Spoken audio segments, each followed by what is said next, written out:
The Lord be with you. And with your spirit. A reading from the Holy Gospel according to Luke. Glory to you, O Lord. Jesus said to his disciples, I have come to set the earth on fire, and how I wish it were already burning. There was a baptism with which I must be baptized, and how great is my anguish until it is accomplished. Do you think that I have come to establish peace on the earth? No, I tell you, but rather division. From now on, a household of 5 will be divided, 3 against 2, and 2 against 3. A father will be divided against his son, and a son against his father, a mother against her daughter, and a daughter against her mother, a mother-in-law against her daughter-in-law, and a daughter-in-law against her mother-in-law. My brothers and sisters, the Gospel of the Lord. Praise to you, Lord Jesus Christ.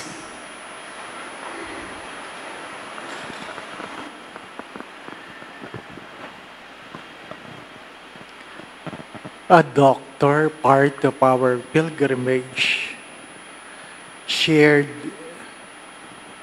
about his life, and he said, after my cancer, everything has changed.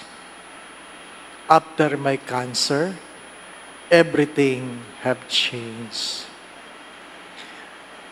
Regardless how successful you are, regardless how talented you are, regardless how rich you are, the moment sickness slips in, you begin to accept how vulnerable you are. And they say, if you have 100 problems, even 1,000, the moment you get sick, all your problems will be gone. Why?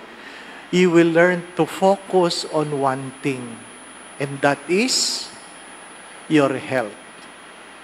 Your health. Regardless how good doctor you are, you know, there are things you cannot cure. And you have to accept. Someday, you will die. Kaya nga, hindi ko makalimutan ito, no ako'y batang pari, na kung saan, pagkatapos ko magmisa sa Mega Mall, dumaan ako sa CR, at sabi, at nung ako'y jingle na may batang nanonood, nakatingin, ang hirap umihi nang may nakatingin. So, tinatanong, bakit? Inaantay niya akong jumingle. Ay, jingle na ako. Anyway, so, nag-jingle ako. Nung nag-jingle ako, saka lang siya umalis. Paglabas ko, nakita ko, kausap niya ang tatay niya. Sabi ko, anak po niyo yan? Opo, Father. Nasa loob yan kanina. Nanonood. Sabi niya, o nga, Father, amazed siya. Naihi din daw pala ang pari. Sabi ko, natural, di ba? Ano pakiramdam mo? Hindi naihi ang pari? Hindi po ba? Tapos, nalamang nagkasakit ako. Nagkakasakit pala ang pari? Oo, namamatay din. Di po ba? Namamatay din. Nobody is being spared. As I've said many times, regardless how rich you are, nobody was able to buy a life without end. Darating tayo doon. Darating tayong lahat doon. Kailan, hindi ko alam. Ang alam ko lang, hindi ako nagmamadali. Sabi ko nga, ladies first, di po ba? Baka naman, makikipag-unahan pa kayo, di po ba? Sickness is part of life. What is good about Padre Pio is that he accepted that sickness is part of life. Even though he is among the healing priest, and yet he built a very large hospital in San Giovanni with all expertise. Tanggap niya na bahagi ng pagkatao ang karamdaman. May mga bagay na hindi nakukuha sa dasal. Sadyang kailangan ng doktor. Tandaan niyo yon. May mga bagay na hindi nakukuha sa dasal. Ang iba'y kailangan talaga ng doktor. Magpatingin kayo. Ano po? Kaya yung ibang nagpapapray over, Father, pagdasal mo naman ako, sakit ng ulo ko. Sabi, punta kayo sa doktor. Ano? Pray over mo na lang ako. May malay natin, di po ba? Ano? Baka kailangan nyo talaga pumunta sa doktor. Ha? Mga minamahal na mga kapatid. As many times I have said this, problem, sickness, name it, is either rooted in 3 reasons. Number 1, you are living in sin. Kaya nga sinasabi sa aklat ng mga awit, others are sin, have sinned. Ano pa? That's why they are sick. But not all. Not all. Some. There are many healthy people who live in sin, but there are those who sin that cause their sickness. So kung ikaw ay may sakit, itanong mo, may kasalanan ba ako? Kaya nga, yung iba pagkatapos mangumpisal, gumagaling. Gumagaling. Ikalawa, merong pinapagawa ang Diyos na ayaw mong gawin. Nai-stress ka. Tinatakbuhan mo ang Diyos. Katulad ni Jonah, tinatakbuhan ng Diyos. Kaya nagkaroon siya ng problema. Never run away from God. Nobody can run away from God. Or third, maybe God is teaching you something. Baka may tinuturo ang Diyos. Baka may tinuturo ang Diyos.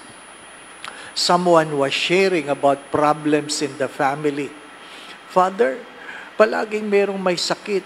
Father, hindi kami makaalis sa utang.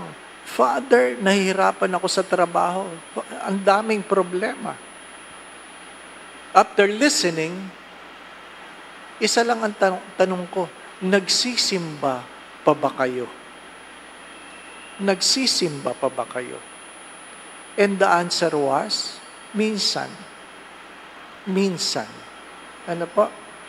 Sometimes our sickness, our problems, are ways of God calling us back to Him. Ano po? Minsan, ang mga problemang ito ay mga panaghoy ng Diyos upang tayo bumalik sa Kanya. Hindi masama. As I always say this, sickness is part of life.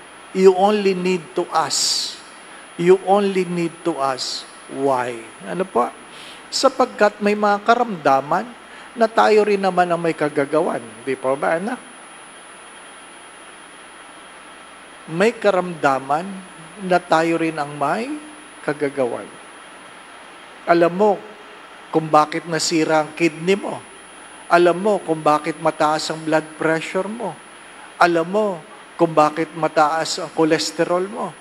Alam mo lahat yan.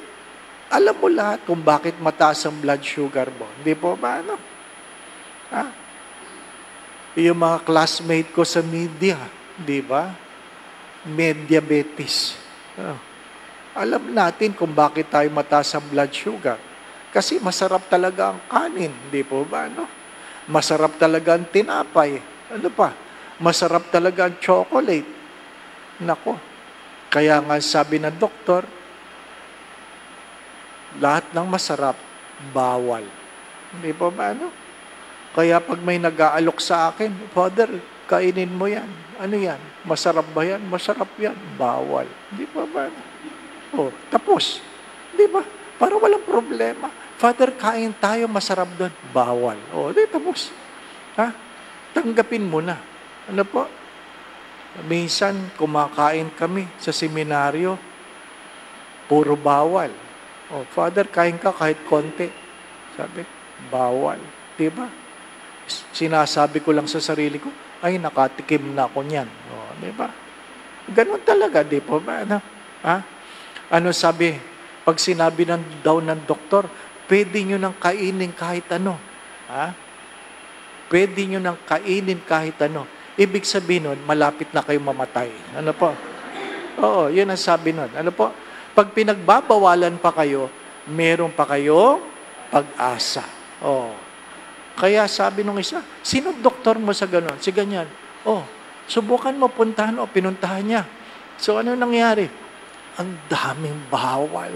O ano gagawin mo? Maghahanap ako ibang doktor. Di ba? Ganon tayo di po ba? Ano? Naghahanap tayo ng madali. Naghahanap tayo ng madali.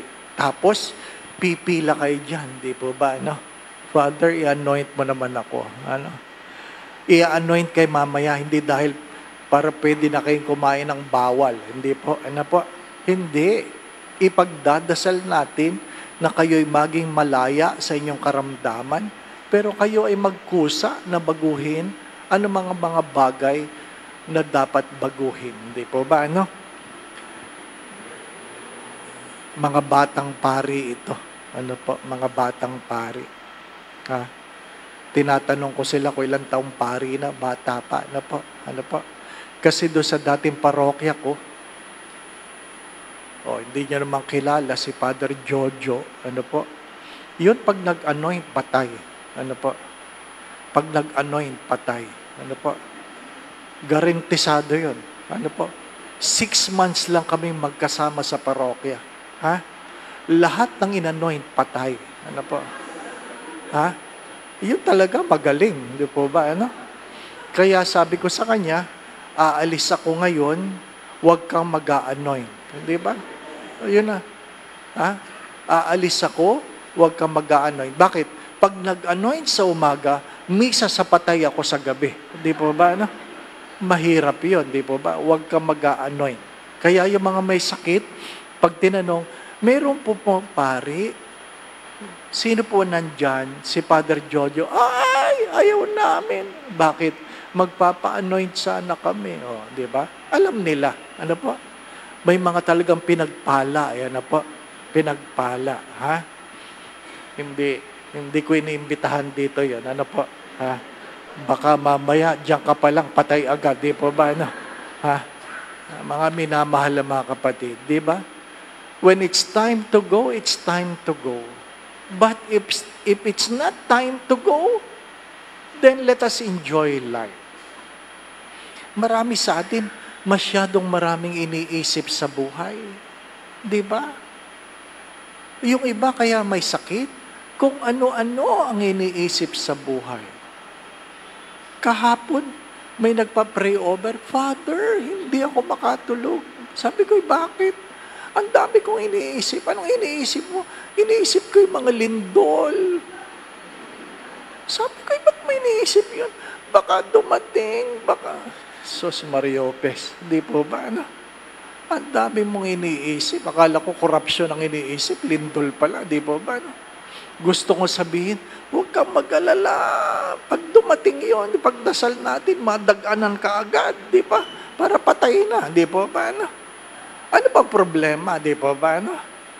Ang dami nating iniisip. Ha? Yung iba nga sa atin, walang memoryadong panalangin.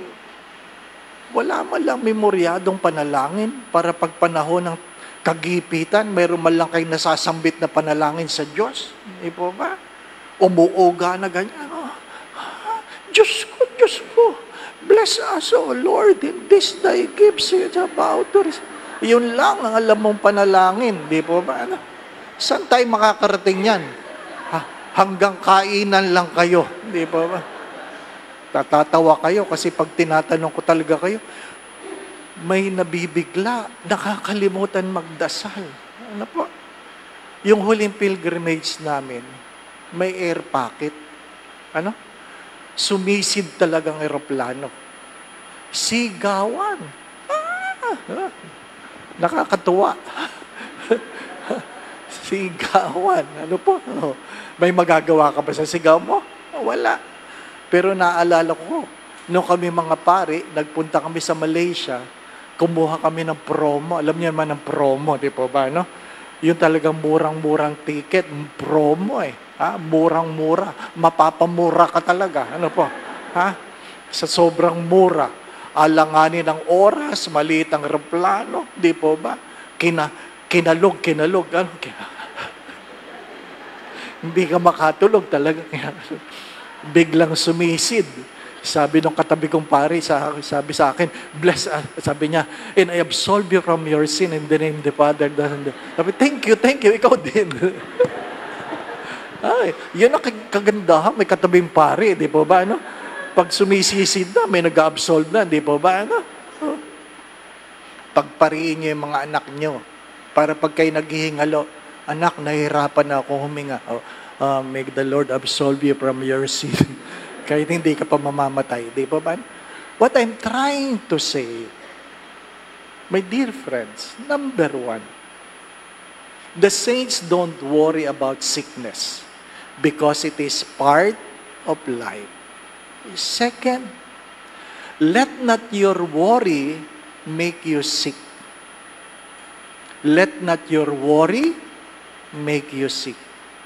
Baka yung inyong iniisip ang dahilan kung bakit kayo may karamdaman. Third,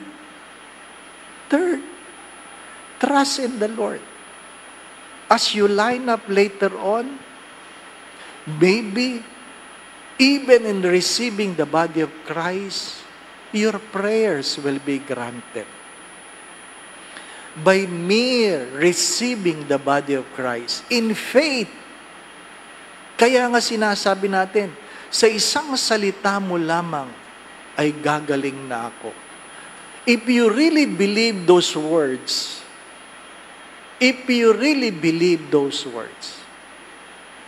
just only say the word and I will be healed. You will be healed. Because sometimes what prevents us from receiving the grace is our own doubt.